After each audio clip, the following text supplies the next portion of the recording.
В Доме правительства номер 2 подвели итоги первого всероссийского турнира по стрельбе на дальние дистанции, который был посвящен памяти героя Советского Союза Федора Хлопкова. Напомню, соревнование прошло в учебно-стрелковом полигоне Сулу с 23 по 24 февраля.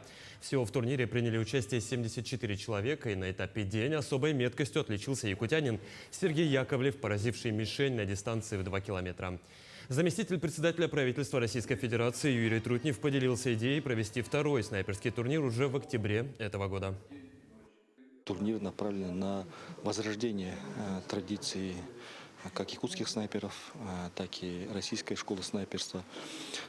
И с этой точки зрения этот турнир дает мощный толчок в развитии стрельбы на дальней дистанции.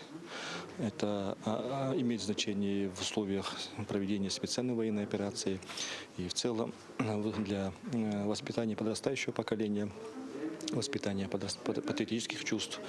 И можно говорить о том, по итогам сегодняшнего дня, можно говорить о том, что турнир проведен на высоком организационном уровне. И как показал результат, наши стрелки и жители нашей республики показали наилучшие результаты.